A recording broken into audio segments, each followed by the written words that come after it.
Before sunrise, the irrigation pumps begin to hum across the fields of Burkina Faso. Water moves through long pipes, young wheat rises from soil once considered unsuitable, and farmers walk between the rows with a question that would have sounded impossible only a few years ago. Could this land help free an entire nation from dependence on imported bread? That question now stands at the center of a historic agricultural transformation associated with Captain Ibrahim Traore. His government has placed food production beside security and national independence, arguing that political freedom remains fragile when a country cannot reliably feed its own people. Stay with us and subscribe to the channel, because these fields reveal a larger African story about courage, self-reliance, and the difficult work of turning national ambition into lasting strength. For decades, Burkina Faso consumed large quantities of wheat while producing almost none of it. Bread became part of daily life, yet much of the grain and flour behind that bread came from abroad. In 2022 alone, the country imported roughly 212,000 metric tons of wheat, valued at about 58 billion CFA francs, equivalent to approximately $95 million.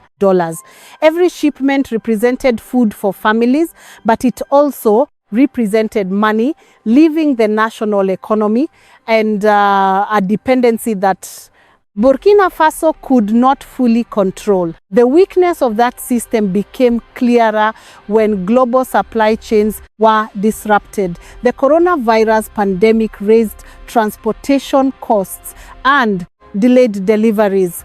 The war between Russia and Ukraine disturbed international grain markets. Fuel, fertilizer, and food prices climbed.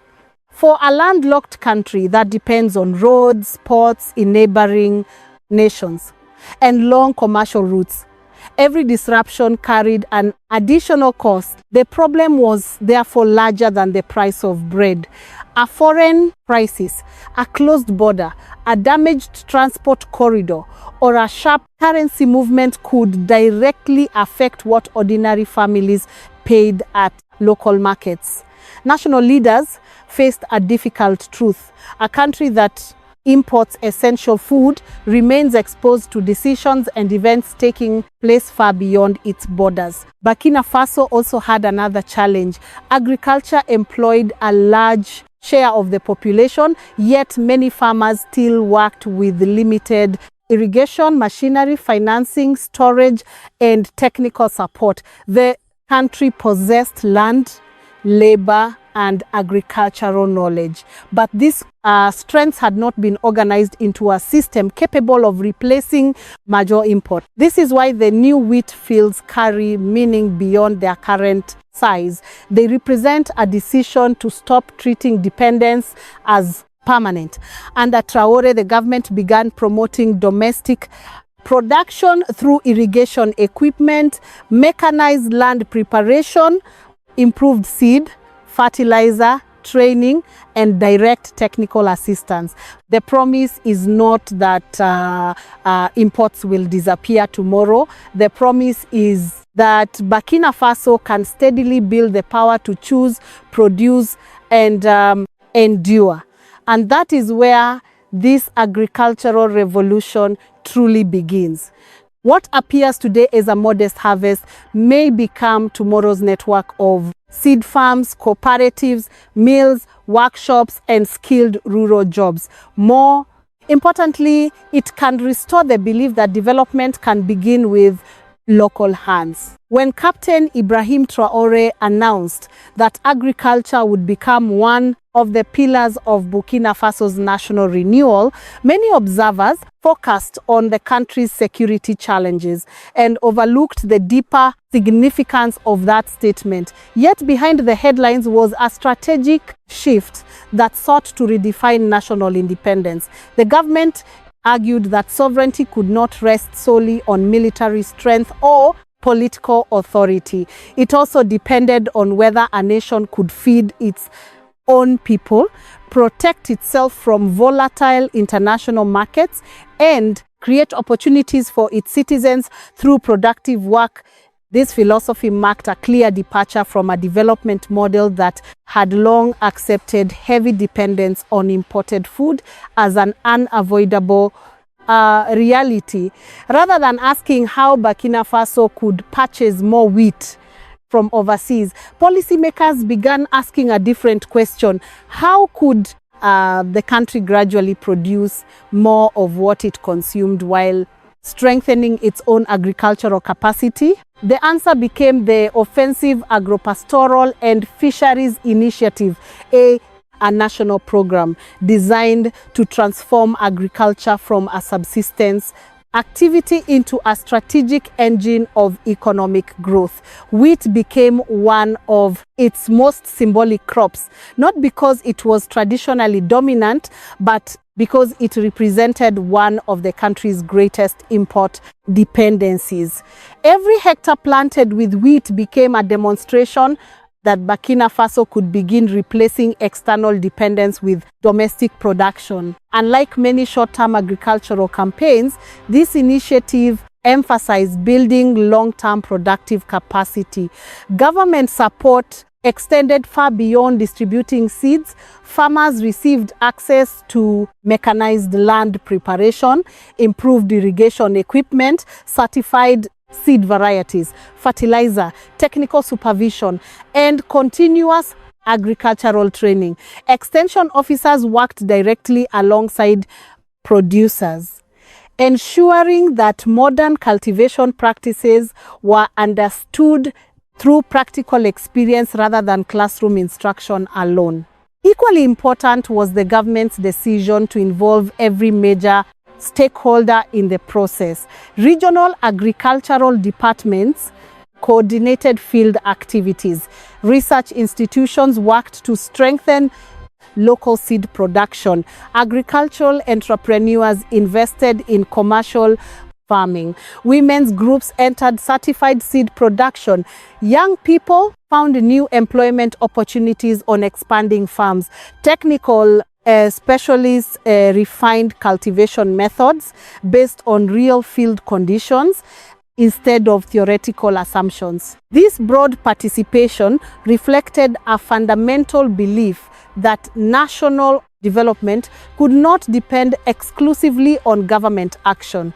Instead, sustainable progress required cooperation between public institutions, private enterprise, researchers, farmers, and local communities. The expansion of wheat cultivation, therefore, became more than an agricultural project. It evolved into a nationwide effort to rebuild confidence in Burkina Faso's productive potential. Perhaps the most remarkable transformation occurred in public perception. For many years, wheat cultivation had been viewed as unsuitable for Burkina Faso's climate. Early demonstration plots challenged that assumption. As successful harvests became visible, skepticism gradually gave way to curiosity, and curiosity turned into participation.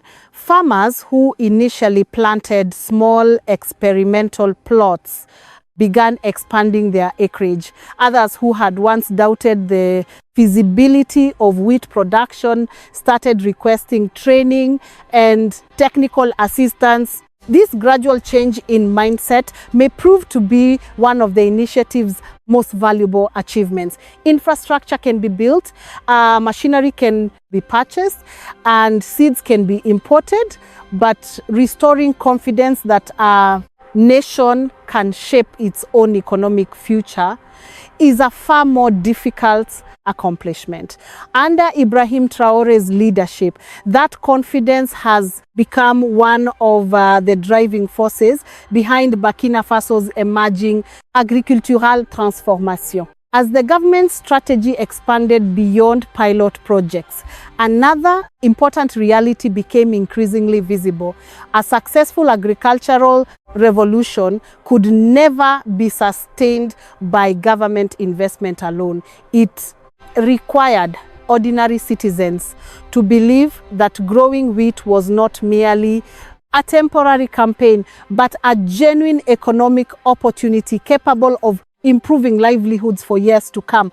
Building that confidence became just as important as providing irrigation systems or distributing improved seed. Across regions such as Bagré, Banzon, Banfora, and other irrigated areas, producers who had once hesitated began sharing their own experiences with neighboring farmers. Instead of hearing promises from officials, people could now walk through thriving wheat fields, examine healthy plants, and speak directly with growers who had completed an entire production cycle. This peer-to-peer learning proved remarkably persuasive because success was no longer theoretical. It was visible in the fields, reflected in harvested grain, and measured in additional income earned by farming families. The participation of young people also introduced a new dimension to the initiative. Many rural communities had experienced years of migration as younger generations searched for work elsewhere. Expanding wheat production created opportunities for employment in land preparation, irrigation management, machinery operation, harvesting, transportation, and post-harvest handling. Some young workers joined established farms to learn modern cultivation techniques with the hope of eventually operating their own businesses. Rather than viewing agriculture as work of last resort, they began seeing it as a profession that could combine technology, entrepreneurship, and long-term investment. Women likewise emerged as important contributors to the transformation. Beyond participating in routine farm activities, some entered certified seed production, an area essential for ensuring that future harvests would rely increasingly on locally produced planting material instead of imported seed. Their involvement demonstrated that strengthening food sovereignty required contributions from every segment of society, not only large commercial producers or government agencies. Agricultural extension officers occupied another critical position within this movement. Traditionally, extension services often focused on classroom instruction and technical recommendations. Under the new approach, many specialists worked directly in demonstration fields, testing irrigation schedules, fertilizer applications, planting density, and cultivation methods under real farming conditions.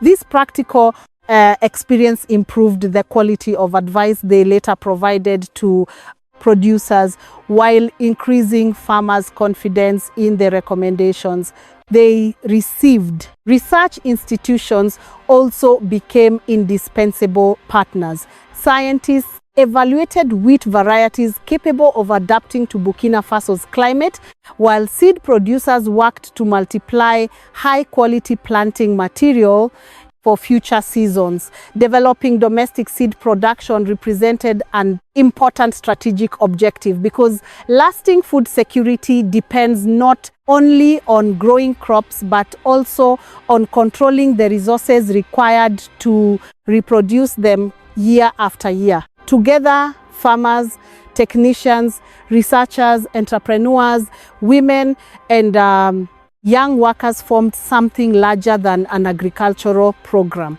They became participants in a national effort to reshape Burkina Faso's economic future from the ground up.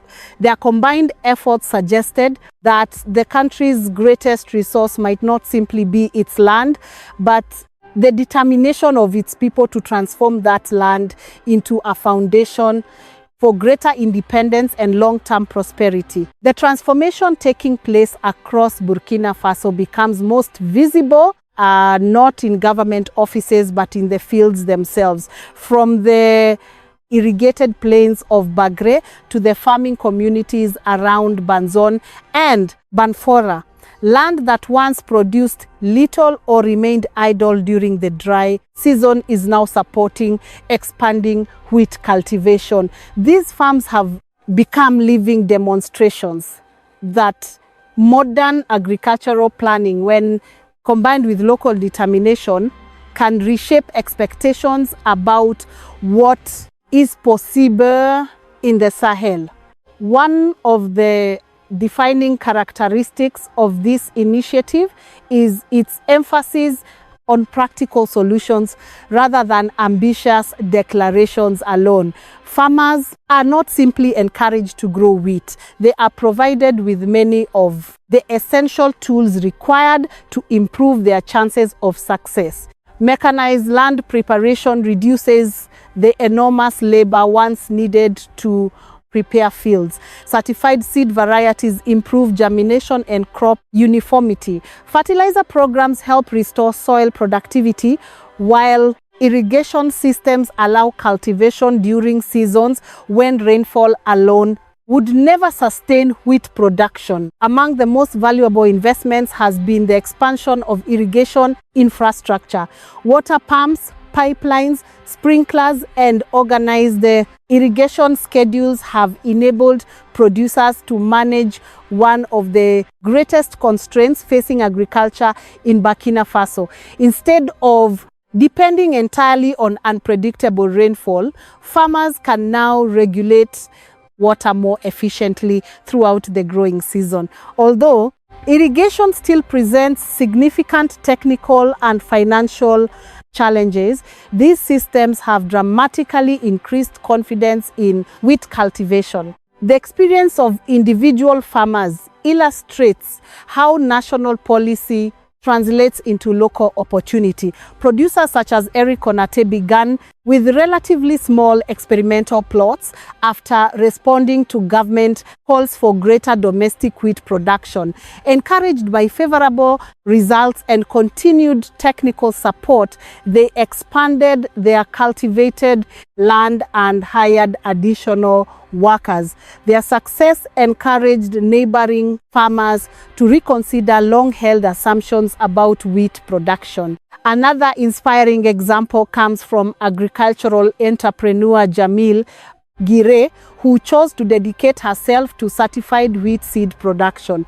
Rather than focusing only on commercial grain sales, she recognized that producing high-quality seed would help secure the long-term future of the entire industry. Her work demonstrates that agricultural transformation depends not only on harvests, but also on developing every link within the production chain. These stories share an important lesson. None of these producers describe success as effortless. They emphasize training, discipline, irrigation management, technical advice, and continuous learning. Their achievements result from combining government support with personal commitment and professional farming practices. Demonstration farms have also become powerful educational centers. Farmers from surrounding communities regularly visit successful wheat fields to observe planting techniques, irrigation methods, fertilizer application, and crop development firsthand. Seeing healthy wheat growing under conditions similar to their own often proves far more convincing than any official presentation or promotional campaign. Perhaps this is the true beginning of an agricultural revolution. It is not measured only by hectares planted or tons harvested. It is measured by changing expectations. Every successful field convinces another producer that participation is possible. Every expanded harvest strengthens local confidence. Every season adds new experience that improves the next one. Step by step, these wheat fields are becoming more than productive farmland. They are becoming symbols of a nation gradually learning to place greater trust in its own capacity to build a more secure future. By the beginning of the second year of large-scale implementation, the early results were beginning to attract attention both inside and outside Burkina Faso. Wheat cultivation had expanded significantly compared with the initial pilot phase. More producers had joined the program and confidence in the crop continued to grow. Yet government officials and agricultural specialists repeatedly emphasized an important point. These achievements should not be interpreted as the completion of the journey. They represented the laying of a foundation upon which a much larger agricultural system would still need to be built. One encouraging development was the gradual improvement in wheat quality. Early evaluation suggested that locally produced grain possessed characteristics suitable for flour production and bread making. This finding carried strategic importance because replacing imported wheat requires more than producing larger quantities. Domestic grain must also satisfy the quality standards expected by millers, bakers, and consumers. Continued research, quality control, and improved seed production therefore remain essential components of long-term success. Employment has become another visible benefit of expanding wheat production. Larger farms require machine operators, irrigation technicians, mechanics, transport workers, seasonal harvest crews, and storage personnel. Each additional hectare creates opportunities that extend well beyond the individual farmer. Rural communities benefit from increased economic activity, while young people gain practical skills that may encourage them to remain in agriculture rather than seeking uncertain employment elsewhere. Despite these positive developments, Burkina Faso continues to face significant obstacles. Water remains perhaps the greatest long-term challenge. Wheat production during the dry season depends heavily on reliable irrigation systems. Pumps require fuel or electricity. Pipelines require maintenance. Water resources must be carefully managed to avoid overuse while ensuring that competing agricultural needs can also be met. Expanding production without expanding water management capacity would place the entire strategy at risk. Climate change presents another serious concern. Burkina Faso lies within the Sahel, where rising temperatures, irregular rainfall, prolonged droughts, and occasional flooding increasingly affect agricultural production. Even well-managed irrigation cannot eliminate every environmental risk. Developing more resilient farming systems, improving soil conservation, and adopting climate-adapted crop varieties will remain critical priorities for years to come. Another challenge involves building a complete agricultural value chain. Producing wheat is only the first step. Farmers also require dependable storage facilities, transportation networks, quality inspection systems, flour mills, commercial buyers, and efficient distribution channels. Without these supporting industries, increased production may not translate into stable incomes or long-term investment. Agricultural success depends on connecting every stage from seed production to the final loaf of bread purchased by consumers. Financial sustainability must also be considered carefully. Government assistance has played an essential role in launching the initiative through subsidized equipment, technical services, and agricultural inputs. Over time, however, the sector must gradually become economically competitive on its own.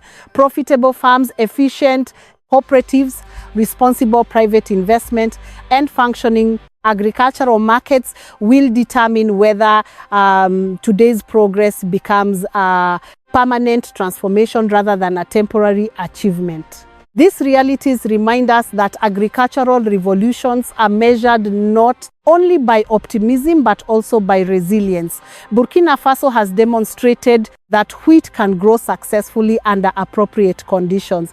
The next challenge is ensuring that this success can expand steadily, withstand economic and environmental pressures, and continue improving the lives of future generations. As Burkina Faso's agricultural strategy gained international attention, it also attracted skepticism from some foreign observers. Several analysts questioned whether the country's ambitions were realistic. Others argued that expanding wheat production through strong government support would be too expensive, too dependent on public subsidies, or too difficult to sustain over the long term. These concerns deserve careful consideration because every major national development strategy should be examined critically. At the same time, the available evidence suggests that many early criticisms overlook the actual objectives of the initiative. One common argument is that Burkina Faso still produces only a fraction of the wheat it consumes. This observation is factually correct, but it does not invalidate the strategy itself. No country achieves food sovereignty in a single planting season. The purpose of the first phase has been to prove that wheat can be successfully cultivated under local conditions, develop technical expertise, expand irrigation capacity, strengthen domestic seed production, and encourage greater farmer participation. Judging the entire program solely by current production volumes ignores the long-term nature of agricultural transformation. Another criticism focuses on government support. Some commentators argue that subsidized machinery, irrigation equipment, fertilizer, and technical assistance create an artificial production system. However, history tells a more complex story. Many countries with highly productive agricultural sectors invested heavily in public infrastructure, research, extension services, irrigation projects, and farmer assistance during the early stages of their agricultural modernization. Public investment does not automatically prevent long-term sustainability. What matters is whether that investment gradually builds a competitive and self-sustaining rural economy. Some observers also question whether Burkina Faso should prioritize wheat instead of concentrating exclusively on traditional crops such as millet, sorghum, or maize. In reality, the government strategy does not require abandoning those important staples. Wheat has become a strategic priority because it represents one of the country's largest food imports. Expanding domestic wheat production complements rather than replaces broader efforts to strengthen national food security across multiple agricultural sectors. Perhaps the most important lesson extends beyond Burkina Faso itself. Across Africa, many nations possess fertile land, energetic populations, and significant agricultural potential, yet continue importing large quantities of food that could potentially be produced locally under appropriate conditions. Burkina Faso's experience demonstrates that meaningful change often begins not with perfect conditions, but with political commitment, coordinated investment, scientific support, and the willingness of ordinary farmers to test new possibilities. The broader message is therefore neither ideological nor confrontational. It is practical. Food sovereignty does not require economic isolation or rejecting international trade. Instead, it encourages countries to strengthen their own productive capacity so that participation in global markets becomes a matter of choice rather than necessity. Nations that produce more of their essential food are generally better positioned to withstand international crises, supply disruptions, and volatile commodity prices. For many African countries, the emerging experience of Burkina Faso offers an important reminder. Lasting development is rarely achieved through a single policy or a single harvest. It grows season after season through investment in people, knowledge, infrastructure, and confidence. Whether other nations choose to follow the same path or develop their own models, the underlying principle remains remarkably consistent. Sustainable independence begins when a country believes in its own capacity to cultivate its future. The wheat fields now spreading across Burkina Faso represent far more than an agricultural experiment. They symbolize a nation attempting to redefine its future through determination, practical investment, and confidence in its own people. While many challenges remain, the progress achieved during the first stages of this initiative has already demonstrated that meaningful transformation begins when a country chooses to invest in its own productive capacity rather than accepting dependence as inevitable. Captain Ibrahim Traore's agricultural strategy should therefore be understood as the beginning of a long-term national project rather than a short-term political campaign. Expanding wheat production is only one part of a much broader vision that includes strengthening irrigation systems, improving agricultural research, developing certified seed production, modernizing farming techniques, encouraging private investment, creating rural employment, and building complete agricultural value chains capable of supporting future generations. Success will not be determined solely by the number of hectares planted or the quantity of wheat harvested in a single season. The true measure will be whether Burkina Faso can continue increasing productivity while protecting natural resources, strengthening local industries, improving farmers' incomes, expanding processing capacity, and reducing long-term dependence on imported food. Sustainable food sovereignty requires patience, careful planning, continuous innovation, and cooperation between government institutions, researchers, entrepreneurs, and farming communities. The significance of this transformation also extends beyond national borders.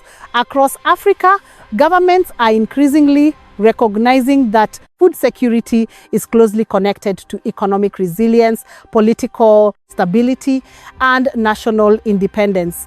Burkina Faso's experience may not provide a universal blueprint, since every country possesses different climates, resources, and economic conditions. Nevertheless, it offers an important example of how determined leadership, coordinated public investment, and citizen participation can begin changing long-established assumptions about development.